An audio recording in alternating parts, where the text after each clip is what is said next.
لیے IMF سے $7 ارب کے پروگرام کی حتمی منظوری مزید تاخیر کا شکار۔ IMF ایگزیکٹو بورڈ کے رواں ماہ کے مزید اجلاسوں کا کیلنڈر جاری۔ 9 اور 13 ستمبر کے اجلاسوں میں بھی پاکستان ایجنڈے میں شامل نہیں۔ پاکستان کو بیرونی فنانسنگ گیپ کو پورا کرنے میں مشکلات کا سامنا۔ پیشگی شرائط پوری ہونے کے بعد ہی پاکستان کا ایجنڈا شامل ہونے کا امکان ہے۔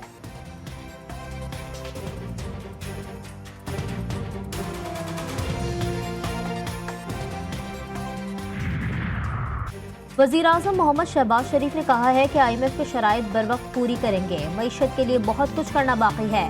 IMF کے ساتھ یہ ہمارا آخری پروگرام ہونا چاہیے۔ وزیراعظم شہباز شریف کا کابینہ اجلاس سے خطاب، بولے رائٹ سائزنگ ڈاؤن سائزنگ میں تیزی لانا ہوگی۔ مہنگائی کا بوجھ آہستہ آہستہ کم ہو رہا ہے۔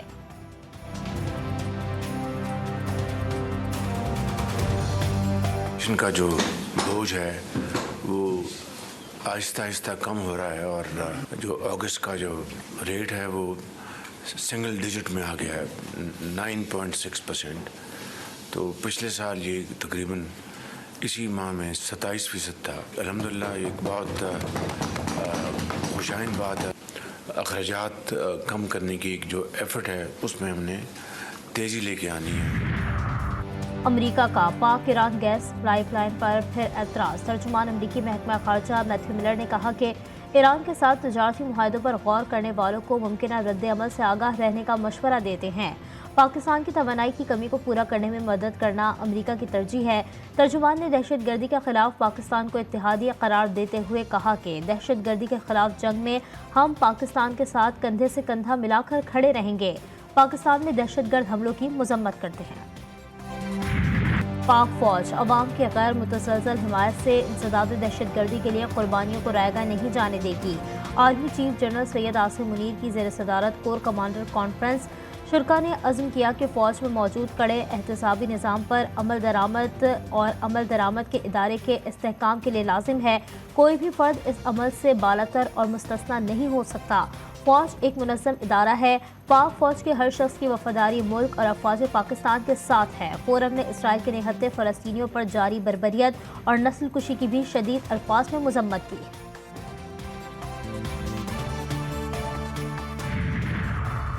ہم مذاکرات کے حامی، اگر سیاسی مسئلہ ہے تو ہم تیار ہیں۔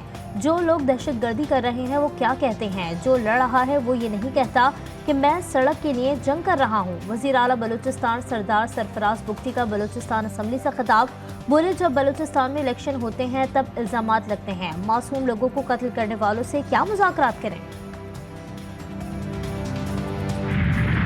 ممبر نیشنل اسمبلی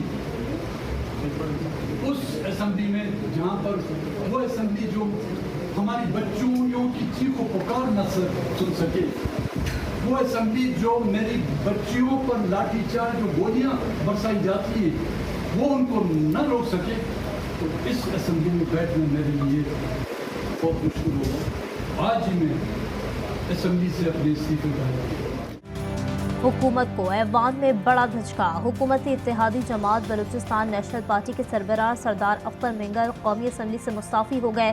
ریاست صدر اور وزیر اعظم پر عدم اعتماد کا اعلان۔ کہتے ہیں حکومت کو بلوچستان کے مسئلے سے کوئی دلچسپی نہیں، پاکستان میں سیاست سے بہتر ہے پکوڑوں کی دکان لگا لوں۔ ملک کے کسی ادارے پر اعتماد نہیں رہا۔ لیگی رہنما خواجہ سعد رفیق نے اختر مینگل کا استعفیٰ وفاق کے لیے برا شگون قرار دے دیا۔ سعد رفیق نے کہا کہ ڈاکٹر مالک بلوچ، لشکری رئیسانی، اختر مینگل، عبدالغفور حیدری اور مولانا ہدایت الرحمان جیسے سیاستدانوں کا دم غنیمت سمجھا جانا چاہیے۔ آئین کے تحت انتخابی جمہوری اور سیاسی عمل میں حصہ لینے والے مستند بلوچ سیاستدان کا قومی اسمبلی سے استعفیٰ تشویشناک ہے۔ اس استعفے کو مؤخر کیا جائے اور بات کی جائے۔ آئین کے مطابق چل کر ہی ملک ترقی کر سکتا ہے۔ تمام پارٹیوں کو اپنا اپنا کردار ادا کرنا چاہیے۔ پی ٹی آئی رہنما رؤوف حسن کی جی ٹی وی نیوز کے پروگرام جمہوریت میں گفتگو، بولے بانیہ پی ٹی آئی کے فوجی عدالتوں سے متعلق ٹرائل کا خوف اور خدشہ موجود ہے۔ اڈیالہ جیل میں بھی قدغنیں لگائی جا رہی ہیں۔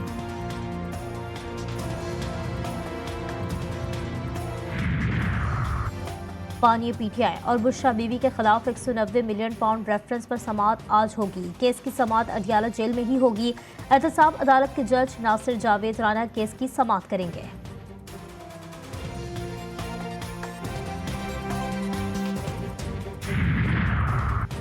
قومی اسمبلی اجلاس میں صوبوں کی زمینوں کے الاٹمنٹ کے معاملے پر بحث۔ پی پی رہنما خورشید شاہ نے کہا، سندھ کی لاکھوں ایکڑ زمین دینے کا فیصلہ ہم نے نہیں، نگراں حکومت نے کیا تھا۔ آپ فیصلہ کر لیں 48 لاکھ ایکڑ زمین چاہیے یا پاکستان۔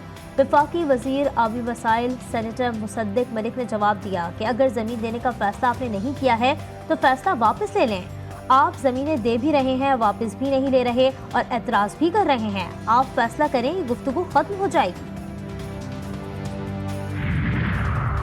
چین کے وزیر اعظم لی چانگ اگلے ماہ پاکستان آئیں گے۔ 3 دن قیام ہوگا۔ چینی وزیر اعظم کا دورہ پاکستان 2 حصوں پر مشتمل ہوگا۔ پاک چین تعلقات اور دیگر امور زیر غور آئیں گے۔ 15 اور 16 اکتوبر کو شنگھائی تعاون تنظیم سربراہان کے اجلاس میں شریک ہوں گے۔ دونوں ممالک کے درمیان کئی معاہدوں پر دستخط بھی متوقع ہے۔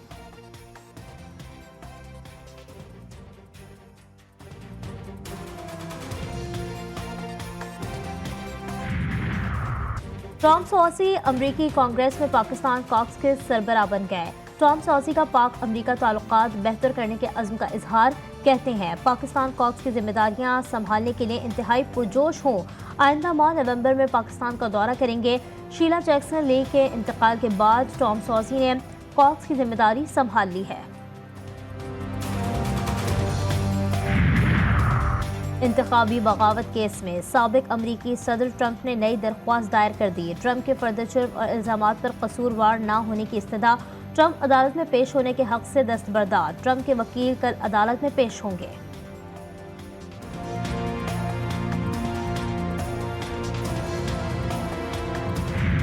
صہیونی فوج کی غزہ میں بربریت جاری۔ اسرائیلی حملے میں مزید 35 فلسطینی شہید، 67 زخمی۔ شہداء میں خواتین اور بچے شامل۔ اسرائیلی فوج نے غزہ میں پناہ گزین کیمپوں کو نشانہ بنایا۔ غزہ میں شہداء کی مجموعی تعداد 40,819 ہو گئی۔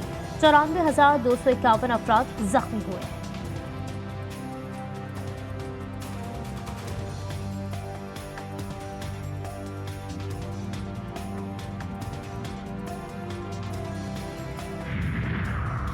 تل ابیب میں اسرائیلی شہریوں کا حکومت مخالف احتجاج تیسرے روز بھی جاری۔ مظاہرین کا نیتن یاہو سے قیدیوں کی رہائی کا مطالبہ۔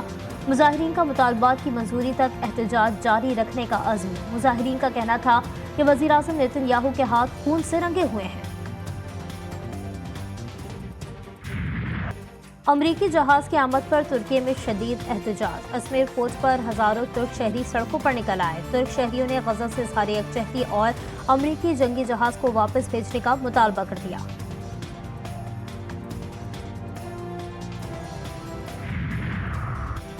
سندھ، جنوبی بلوچستان اور جنوبی پنجاب میں آج تیز ہواؤں اور گرج چمک کے ساتھ بارش کا امکان۔ چند مقامات پر بادل جم کر برسیں گے۔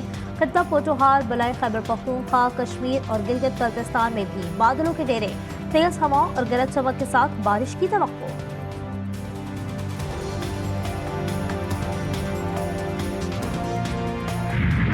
قصدار کی تحصیل باغبانہ میں 2 بچے سیلابی پانی میں ڈوب کر جاں بحق، ایک کو بچا لیا گیا۔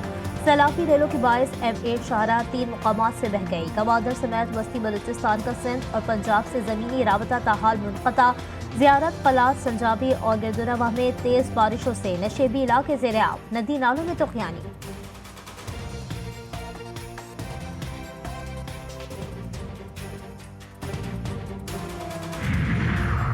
اسلام آباد میں ایک اور افسوسناک واقعہ۔ ضلعی انتظامیہ کی لاپرواہی سے ایک ہی خاندان کے 3 بچے جان سے ہاتھ دھو بیٹھے۔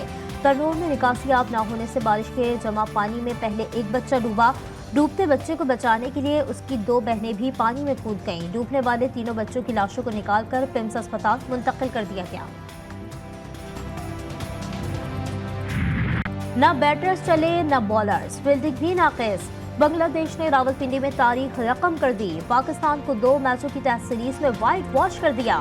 شاہ محمود کی کپتانی میں پاکستان مسلسل 5واں ٹیسٹ ہار گیا۔ دوسرے ٹیسٹ میچ میں پاکستان کو 6 وکٹوں سے شکست۔ 185 رنز کا ہدف بنگال ٹائیگرز نے 4 وکٹوں کے نقصان پر پورا کر لیا۔